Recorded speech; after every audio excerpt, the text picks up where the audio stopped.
Əuzu billahi mineşşeytanirracim. Bismillahirrahmanirrahim. Allahumma salli ala Muhammedin və ali Muhammed. Salamlayırıq əziz, dəyərli izləyiciləri, müminələri. Bugün Allahın izni ilə suların hökmləri ikinci hissədəyik. Bilirsiniz, keçən dərsdən qeyd elədik ki, sular özləri iki yerə bölünür. Mütləq su və muzaf su. Mütləq suyu qeyd elədik ki, o suya deyərlər ki, yəni qeyd və şərtsiz ona su deyilsin.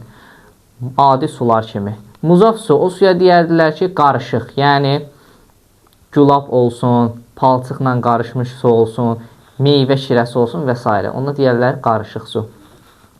Demək, mütləq suları qeyd elədik ki, pakdır və pak edicidirlər və 5 qismə bölünürlər. Keçən dərs ilk 2 qismini danışdıq, kür su və az su haqqında. Keçdik Allahın izni ilə 3-cü qismə. 3-cü qismə deyərlər axar su. Suyun növlərindən biri də axar sudur. Axar su nədir? Axar su o sudur ki, yəni qaynayaraq yerdən axan sulara deyərlər. Məsələn, çeşmə, bulaq, sonra dağlardan qarlar ki, əriyir, axaraq gəlir o sular və s. Axar suların məsələsi budur ki, təbii mənbəyi olmalıdır, yəni axıb, qaynayaraq axıb gəlməlidir və ikinci məsələ də budur ki, axan olmalıdır. Elə adından göründüyü kimi, yəni su axmalıdır. Bu axar su, demək, axar suyun miqdarı kür miqdarından az olsa belə, məsələn 348 litr biz dedik ki, təxmini kür suyunun miqdarıdır. Ondan az olsa belə, nəcis bir şey, məsəl üçün qan, bu suyla qarışsa, bu suyun rəngini, iyisini, dadını dəyişdirmədiyi müddətcə bu su pakdır. Demək, qeyd elədik ki, axar suya məsəl üçün qan töküldü. Əgər bu qan, bu suyun rəngi, iyisini, dadını dəyişdirsə, bu zaman olacaq murdar. Lakin əks halda su pakdır. Və yaxud da ki, yuxarıdan axaraq gələn suyun aşağı hissəsinə nəcis bir şey tökülsə, məsəl üçün qan töküldü, yuxarıdan gəldi, aşağı hissəsi olacaq nəcis, aşağıdan, yəni onun rəngi, iyisi, dadını dəyişdirdiyi müddətdən söhbət edir. Lakin o yuxarıdan ki, gəlir, o hissə pakdır. Yəni, axaraq gəlir. Qeyd eləyək ki, axar su deyirik biz, məsəl üçün bizdə hamamdır, krantdır, oradan gələr sular da axar su adlanır. Lakin belə bir şərt var ki, gərək onlar təbii mənbəyə bağlı olsun. Məsəl üçün, Bakıda, Azərbaycanın özündə Ceyranbatan su anbarından bizə su gəlir. Demək olar, o kanallardan gəlir və o kanallar da axar su hökmündədir, birbaşa gəlir, məsəl üçün, kranta. Bu zaman o olur axar su. Hətta krantdan o su damcı-damcı da gəlsə, diqqət edin, əsas məsələ buradır. Deyək ki, təbii mənbəyə bağlıdır, məsəl üçün, Ceyranbatan su anbarına və oradan kranta su gəlir birbaşa. Bu zaman oradan gələn su axar sudur və krantdan hətta o damcı-damcı da tökülsə, yenə o damcı-damcı tökülən su da axar su hökmündədir. Lakin, məsəl üçün, su gəlibdir, evlərdə, çox evdə çən var, ev çəni. O çənə dolubdur su və o çəndən kranta gəlir. Bu zaman o axar su hökmündə deyil. O, çünki çənə dolubdur və o durğun sudur. Oradan kranta gəlir. Və oradan kranta gəldiyi zaman, hətta krantdan o su, dediyimiz kimi, güclü şəkildə belə axaraq gəlsə, o su yenə də axar su hökmündə deyil. Yəni, biz əsas bunu qeyd edək ki, əsas o məsələ odur ki, onun təbii mənbəyi olsun. Əgər dediyimiz kimi, evdə olan çən olsun belə, o çəndən kranta su gəlir və o su hətta axar belə gəlsə, o axar su deyil. O, çünki kranta demək, çənə dolubdur və durğun sudur. Demək, bu məsələni də qeyd elədik. Bəzən qaynayan və bəzən durğun olan su yalnız qaynadığı zaman axar su hökmündədir. Və yaxud da ki, qeyd eləyək ki, borularla gələn su. Borularla gələn suyun altına bir qab yerləşdirdik və o su o qaba tökülür və demək qab su qabdan daşır.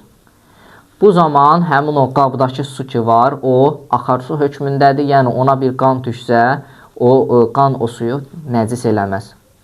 Bu şərtlə ki, dediyimiz kimi rəng, iyi, dadını dəyişməsin. Amma elə ki biz o qabı, o krantın və yaxud da ki o borunun altından çəkdik, qoyduq qırağa, bu zaman o qabın içindəki su artıq az sudur. Yəni durğun su hesab olunur və ona hər hansısa bir nəcislərdən, məsəl üçün biz qanı misal veririk. Qan tökülsə o su olacaq nəcis.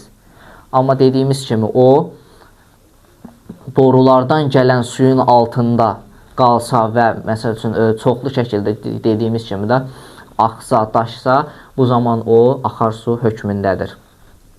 Çaylara bitişik olan, yəni axar çaylara bitişik olan, lakin axmayan sudur. Durğun sular ki var, bu sular axar su hökmündədir. Demək, durğun olan, amma götürüldükdə dərhal yeri dolan su. Məsələn, su durğundur, amma ondan bir miqdar su götürdük, dərhal qaynayır və həmin o suyun yeri dolur. Bu su, demək, alimlərin, yəni böyük alimlərin nəzərinə görə axar su hökmündədir. Lakin burada bir dənə Seyyid Əli Sistani ağa istisnadır ki, ağa bu suyu axar su hökmündə saymır. Yəni, sudan durğun sudur və sudan bir miqdar götürdükdə o su yenidən qaynayıb yerinə gəlsin. Bu su axar su hesab etmir Seyyid Əli Sistani ağa. Daha sonra şəhər və hamamlardan dedik ki, gələn su əsasən mənbəyə bağlı olmalıdır. Yəni, mənbəyə bağlı şəkildə o su gəlirsə, o zaman o axar su hökmündədir. Axar suyun qeyd elədik, bir hissəsinə murdar dəysə və oranın rəng, dadını dəyişsə, həmin hissə murdar olacaq. Amma yerdə qalan digər o axar hissə ki var, o hissə murdar hesab edilmir. Və yenə də qeyd eləyək ki, alimlər bir hissədə də alimlərdən bəzisi istisnadır ki, həmin hissə o hissədir ki, o çaya bağlı olan durğun su. Yəni o çaya bağlı olan, yəni axar suya bağlı olan durğun suları da istisna var ki, bəzi alimlər onu axar su hesab etmirlər. Demək, axar suyu qeyd elədik. İndi keçək digər növə, dördüncü növ yağış suyu deyirlər. Yağış suyu demək, axar su hökmündədir yağış suyu da və nəcis bir şeyi paklayar. Amma yenə dediyim kimi, burada da alimlərin görüşündə bir fərq var ki, alimlərdən bəzisi deyir ki, məsəl üçün, paltarım nəcis bulaşıbdır, qan olsun və s. digər nəcis olsun. Bu zaman mən yağışın altına çıxdım və bir dənə də burada qeyd vuraq ki, yağış suyu, o suya deyərlər ki, bir damcı, iki damcıdan burada söhbət getmir. Gərək yağış yağır dediyimiz məsələ olsun. Yəni, leysan yağır və yaxud da yağış davamlı yağır və həmin o yağışın altında biz durduq. Bizim o paltarımız yuyuldu. Bu zaman alimlərin bir qismi deyir ki, o paltar artıq pakdır. Amma digər bir qism deyir ki, o paltar pak olur, amma bu şərt var ki, gərək o paltarın suyunu sıxaq. Yəni ondanğusalə deyirlər, həmin o suyu ayıraq. Bu görüşdə fərqlilik var. Məsəl üçün, bir gölməçə qandır və o qan, dediyimiz kimi, yağış o qana, demək, yağış o gölməçəyə yağsa, o qanın rəngi və iyi o dəyişdikcə, o suyun rəngi, iyi, dadı dəyişdikcə, yəni dəyişdiyi müddətcə o su olacaq pak. Yəni dediyimiz kimi, yağış suyu həmin o suyu paklayır. Amma yağış həmin o qan olan gölməçəyə yağdığı zaman, hələ onda olan o damcılar ki var, ətrafa sıçrayır, kənara sıçrayır, o qan kənara sıçrayır və o qanın əgər hələ rəngi, iyi və dadı və s. orada qalıbdırsa, o sıçrayanda, o yəni paltara və yaxud bədənimizə dəysə, həmin o hissə nəcis sayılır. Yəni bu şərtlər ki, yağış o qədər miqdarda yağa ki, həmin o qanın rəngi iyi, dadı aradan gedə.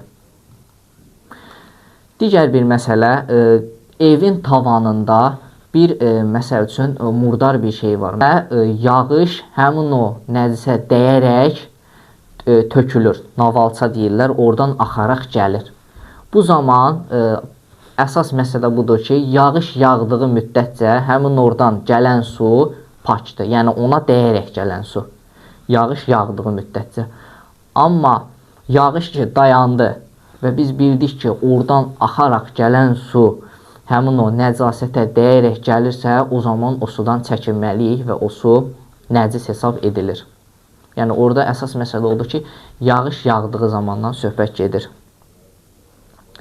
Nəcis yerin üzərinə sərilmiş pak bir xalça. Bu zaman o xalçanın üzərinə dediyimiz kimi çoxlu yağış yağdı və o yağış o xalçanın altına keçdi. Bu zaman həmin o yer ki var, o yerdə paklanar və xalça da nəcis olmaz. Yəni xalçanın altına keçəcək. Yağış suyu haqqında dedik ki, nəcis yeri pak eləyər. Keçdik 5-ci hissəyə və bu da mütləq suyun axırıncı bölməsidir, quyu suyu. Quyu suyu özü də öz-özlüyündə pak sudur və quyu suyu yerdən qaynayaraq çıxan suya deyərlər. Və quyu suyunun haqqında qeyd edək ki, əgər quyu suyuna nəcis bir şey töküldü, məsəl üçün qan, yenə qeyd edək ki, əgər o qan, o suyun rəng, dadını dəyişsə, bu zaman o su nəcis olacaq. Amma əgər o suya nəcasət töküldü, onun yəni rəng, dadı dəyişmədisə, bu zaman quyu suyu pak hesab edilir. Və digər bir qeydi də deyək ki, əgər o dediyimiz kimi, məsəl üçün qan töküldü və quyu suyu rəngi dəyişdi, qırmızı oldu və s. Bu zaman əgər o su öz-özünə, yəni dediyimiz kimi, ola bilər ki, o rəng öz-özünə aradan gedə. Burada söhbət belədir ki, öz-özünə aradan getsə, o pak hesab olunmur. Amma yerdən qaynayan su ilə qarışsa və o qanın rəngi, dadı aradan geçsə, bu zaman o su təkcədən paklanacaq. Və qeyd edək ki, alimlər deyirlər ki, quyuya düşən nəcis ki var, o dediyimiz kimi rəng, dad da əsas məsələ. Onu dəyişmədiyi müddətcə su murdar olmaz. Amma müfəssəl fiqhi kitablarda həmin o düşən nəcasət üçün müəyyən qədər quyudan su çıxardıb çölə tökmək müstəhəbdir. Və o miqdarı da dediyimiz kimi fiqh kitablarında, o geniş izahlı fiqh kitablarında qeyd ediblər. Demək, quyu suyu haqqında da bu qədər idi, qeyd elədik. Suların hökmlərindən mütləq suyu demək olar ki, bitirdik. İnşallah gələn 3-cü hissədə isə muzaf su, yəni qarışıq su haqqında danışacağıq. Allahdan hər birinizə müvəffəqiyyət və zihin açıqlığı arzu edirəm. Vəssalamu aleykum və rəhmətullah.